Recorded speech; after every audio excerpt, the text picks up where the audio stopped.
In psychology, they say that one of the most deceptive masks people wear is the mask of happiness. To the outside world, it looks flawless. Bright smiles, laughter at the right times, polished words of reassurance. Asterisk. I'm fine. Everything's great. Asterisk behind the mask. There is silence heavy with unspoken grief, anxiety, or emptiness.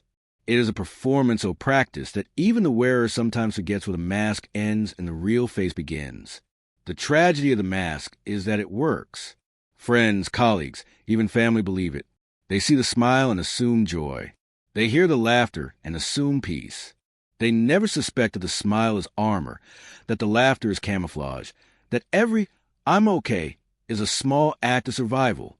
The mask is convincing precisely because society rewards it, praising resilience, admiring strength, and applauding those who keep it together. But inside, the story is different. Beneath the cheerful facade, the mind may be battling thoughts of inadequacy, fear of burdening others, or wounds too raw to reveal. The person wears a mask not because they don't want help, but because vulnerability feels dangerous. They fear rejection, pity, or the terrifying possibility of being truly seen. So they smile instead because smiling feels safer than honesty. Psychologists explain that this mask often forms early in life. A child learns that expressing sadness brings criticism, or that showing anger leads to punishment, or that vulnerability results in neglect. So they adapt, learning that happiness is the only acceptable face. As adults, this adaptation persists, turning every interaction into performance, every relationship into a stage. In psychology, they say that the mask of happiness is not about deception. It is about survival. It is the quiet art of carrying pain without showing it, the exhausting effort of pretending to shine while drowning in the dark. And though the mask protects, it also isolates, leaving the person admired by many but truly known by none. The mask of happiness is rarely obvious. It is not a clownish grin or forced laughter that everyone notices. It is subtle, seamless, woven into everyday interactions so skillfully that almost no one questions it. The person wearing it has learned how to smile at the right time, how to speak with just enough brightness, how to deflect concern with casual words. To the outside world, they appear balanced, reliable, even enviable. But inside, every smile costs energy. At work, the mask appears as competence. The person is always fine, always handling it, always dependable. They volunteer for projects, crack jokes in meetings, and respond with no worries even when they're drowning. Colleagues admire their positivity, unaware that the cheerful tone is armor against burnout, exhaustion, or insecurity. The office becomes a stage where they play the role of the strong one, the one who never falters. In relationships, the mask hides vulnerability. Partners may hear, "Everything's good, don't worry about me," instead of the truth. Asterisk, "I'm scared. I'm hurting. I need you." Asterisk arguments are often smoothed over too quickly, not because the issues are resolved, but because admitting struggle feels too dangerous. Love becomes shallow, not from lack of care, but from fear that honesty might push the other person away. The result is a relationship that looks happy but lacks depth, because intimacy cannot survive behind a mask. With friends, the performance continues. At gatherings, the masked one tells stories, makes people laugh, and appears fully engaged. No one suspects that underneath the jokes lies fatigue, loneliness, or despair. If a friend asks how they're doing, the automatic answer comes. Asterisk, "I'm good, just busy." Asterisk, the mask works so well that even best friends may never guess how much pain is hidden behind the smile. Even in casual daily life, the mask shows itself. At the store, in public, online, the person plays the part of someone who has it together.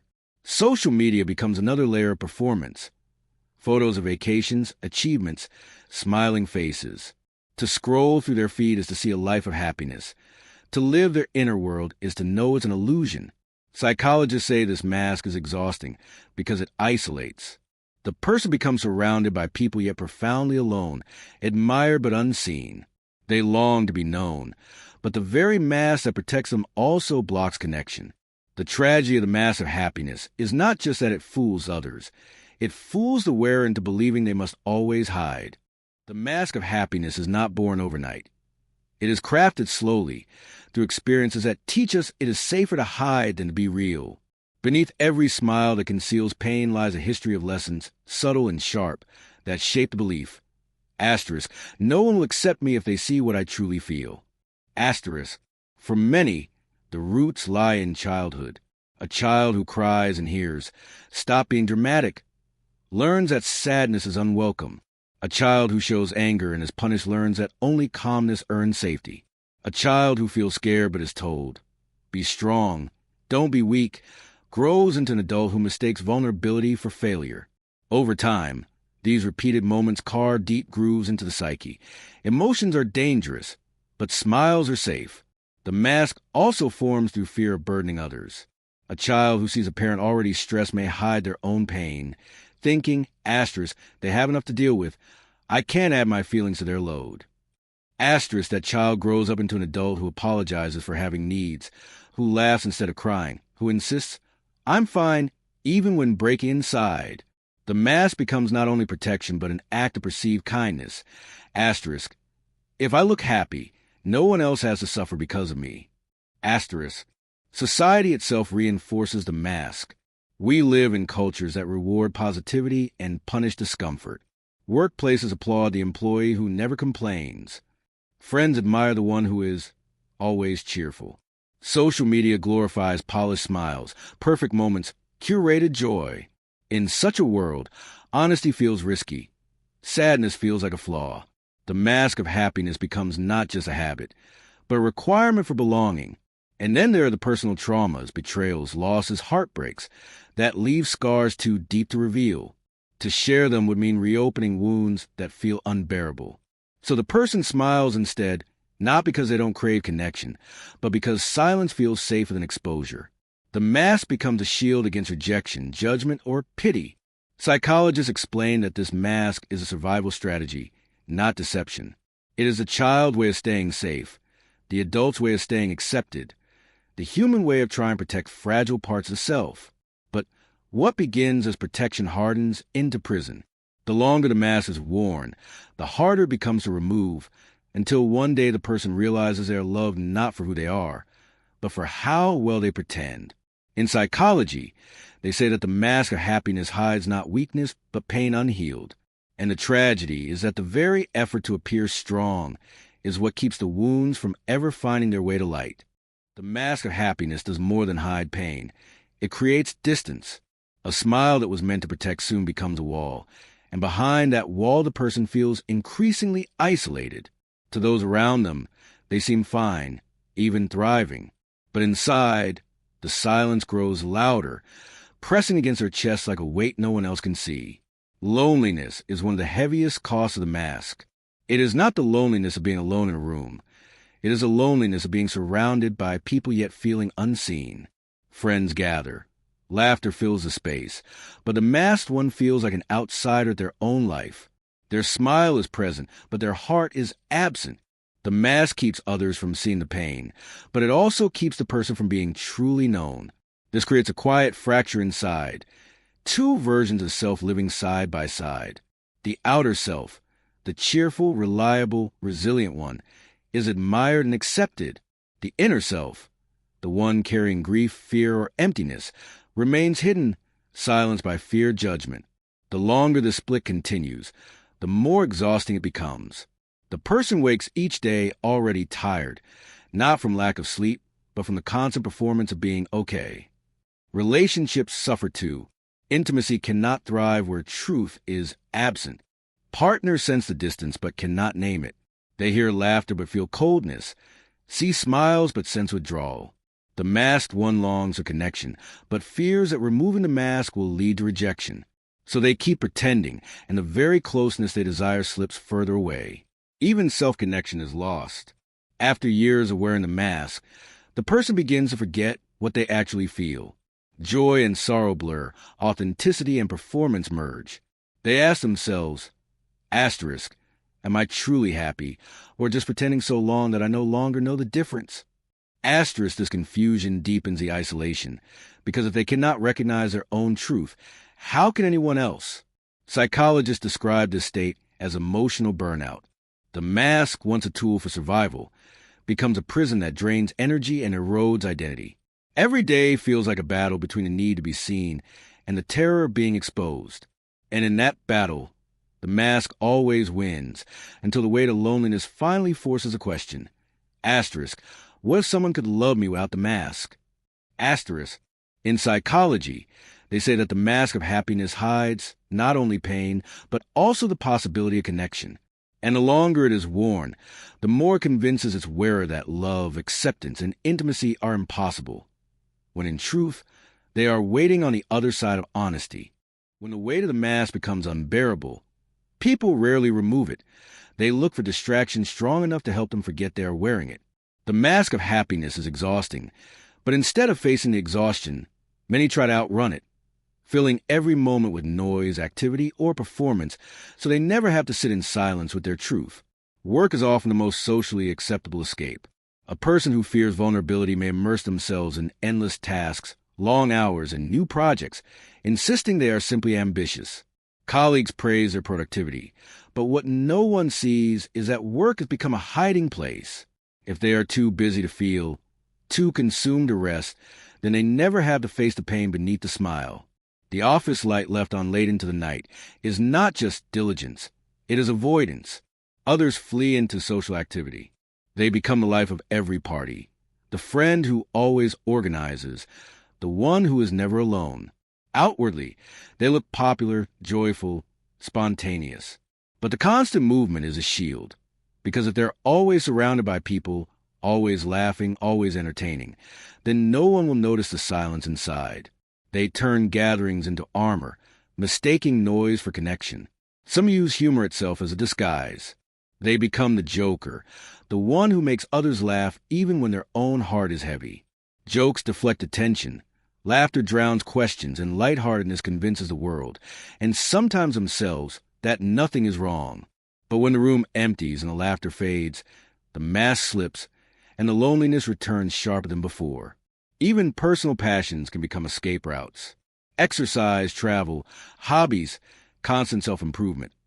On the surface, they look admirable, but when pursued compulsively, they become another mask, a way to stay busy enough to silence the questions that rise in stillness. Asterisk, am I happy? Asterisk, asterisk, do they know me?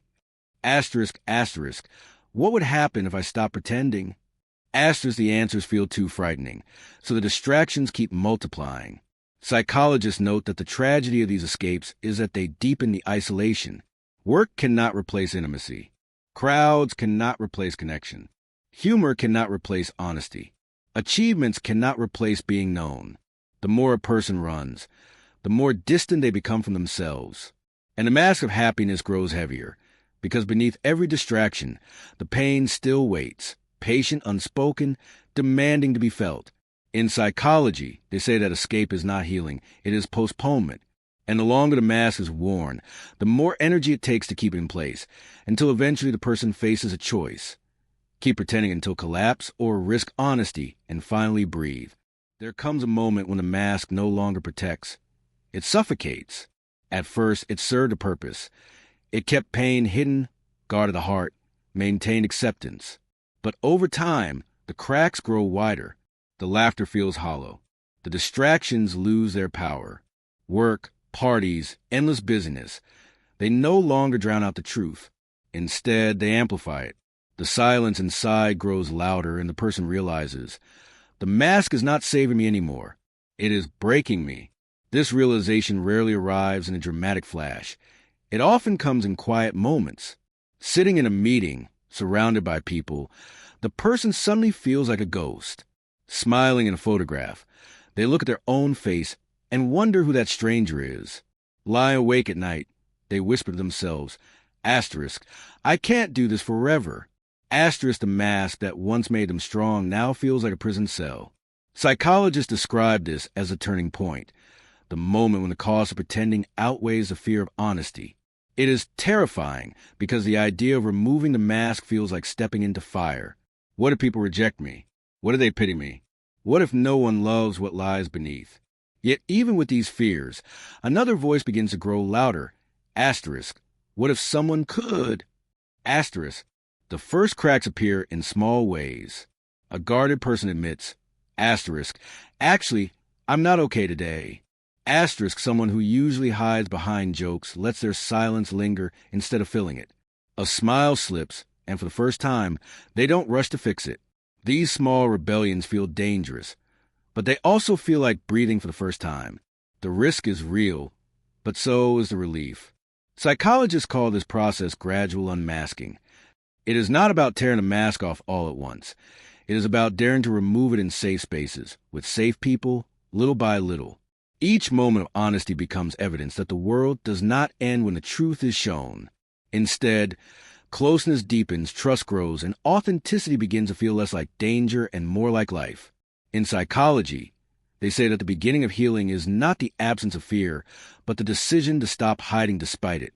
And when the mask finally begins to slip, what emerges is not weakness, but humanity, the very part of us that was waiting all along to be seen, accepted, and loved without disguise. When the mask begins to slip, life changes in ways both subtle and profound. At first, it feels terrifying, like stepping onto a stage without costume or script. But slowly, the person discovers something revolutionary. Without the mask, they are not abandoned. They are not ridiculed. They are not destroyed. Instead, they are met with something they had longed for all along: connection. The first transformation is in relationships. When honesty replaces performance, intimacy deepens. Partners who once felt distant finally see the truth and respond not with judgment but with care. Friends, once kept at arm's length, feel trusted enough to carry the real weight. Even family bonds, strained by silence, soften when vulnerability is allowed to breathe. What once felt impossible, that others could love the unmasked self, becomes reality. The second transformation is in the self. Living without a mask feels lighter. The constant exhaustion of performance begins to fade, replaced by a sense of alignment. Asterisk. This is me. No disguise. No script. No pretending. Asterisk, that honesty brings relief deeper than rest, because it no longer costs energy to keep up appearances. The self, once divided, becomes whole again. The third transformation is in freedom. Choices no longer revolve around appearances or approval. They revolve around truth. The person begins to choose careers, hobbies, relationships, and even daily actions based not on what looks good, but on what feels real. And for the first time, life stops being a performance and starts being an experience. Psychologists say that authenticity is contagious. When one person dares to remove their mask, it gives others permission to do the same. Relationships grow more genuine, conversations more meaningful, communities more connected. The courage of one becomes the courage of many. But perhaps the most profound change is in how the person relates to themselves. They learn to look in the mirror without flinching, to sit in silence without fear, to trust that their true face, tired, joyful, messy, or scarred, is enough. They discover that the love they longed for was never truly blocked by others. It was blocked by the mask they thought they needed. In psychology, they say that the end of the mask is the beginning of freedom. And when the mask of happiness finally falls, what is revealed is not weakness but truth. And truth, no matter how imperfect, is what makes love possible, healing real, and life finally worth living. The mask of happiness was never the enemy. It was the shield. For years, it kept the heart safe, protected from judgment, rejection, or the unbearable weight of being misunderstood. Without it, some wounds might have been too raw to survive. The mask was a bridge that carried the person across dark seasons when truth felt too dangerous to share. In that sense, it deserves recognition, not as a lie, but as a survival strategy. But survival is not the same as living. The longer the mask stays on, the more it drains rather than protects. What once kept pain hidden begins to keep love out. What once preserved dignity begins to erode authenticity. The person discovers that they are not simply hiding sadness. They are also hiding joy. The mask blocks everything. Not only the tears, but also the laughter that comes from being fully real. This realization changes everything. Slowly, the person begins to see that strength is not pretending to be happy, but daring to be honest. Smiles still come, but now they are earned, not manufactured. Laughter still rises, but now it rings with depth instead of covering silence. The mask once fused to their face becomes optional, something they can set down without fear that the world will shatter. Relationships flourish in this honesty. Vulnerability does not repel the right people. It draws them closer. Trust deepens, intimacy grows, and connection feels richer than any performance ever allowed. Friends and partners finally see not just the mask, but the person beneath it, and in that revelation lies the possibility of being loved as they truly are. Psychologists remind us that masks will always exist. There will be moments when we still smile to protect, laugh to soften, or hide pain for safety. But the difference is choice. The mask no longer rules. It becomes a tool. And when the time is right, the person knows they can lay it down. In psychology, they say that the mask of happiness teaches us a paradox. Sometimes we must wear it to survive, but we must learn to remove it to live. And in the courage to unmask, we discover that the truest happiness was never in the performance. It was in the freedom to be seen as we are without disguise. In psychology, they say that the greatest paradox of the mask of happiness is that it begins as a gift but ends as a cage. It saves us in moments when truth feels unbearable, but if worn too long, it robs us of the very thing we long for most: to be seen, to be known, to be loved for who we really are. The final chapter of the journey is not about destroying the mask, but about learning that we are safe without it. The act of unmasking is not dramatic. It is gradual, quiet, sacred. It happens in the small pauses when we admit, "I'm not okay," and discover the world does not fall apart. It happens in the trembling moments when we cry in front of someone and realize they do not leave but hold us closer. It happens in the stillness of looking into the mirror and, for the first time, not rushing to paste on a smile, but allowing the real expression, tired, tender, raw, to remain. The gift of removing the mask is not only freedom from exhaustion, but freedom into authenticity. Life ceases to be a performance judged by others and becomes a conversation with the self. Happiness is no longer measured by how convincing the smile looks, but by how deeply the heart feels at peace. Pain no longer has to be hidden. It can be shared. And in that sharing, intimacy grows, healing deepens, and loneliness fades. Psychologists remind us that this shift does not mean life becomes easy. Pain will still come. Expectations will still press. Society will still reward the polished image. But the difference is choice. The person no longer hides automatically. They decide when to wear the mask and when to lay it down. They become the author of their expression, no longer its prisoner. The deepest transformation lies in the discovery that being real does not repel love. It attracts it. Those who matter draw nearer, not farther, when the truth is revealed. And those who cannot stay were never truly meant to hold us. The unmasked life may lose some admirers, but it gains something infinitely greater: genuine connection, where love is given not to the mask, but to the soul. In psychology, they say that the mask of happiness teaches us a final truth. We are not loved because we appear unbreakable. We are loved because we are human. And when the mask finally falls, what remains is not weakness, but the most powerful thing of all: a life lived honestly, without disguise, where joy and sorrow alike are allowed to be seen, shared, and embraced.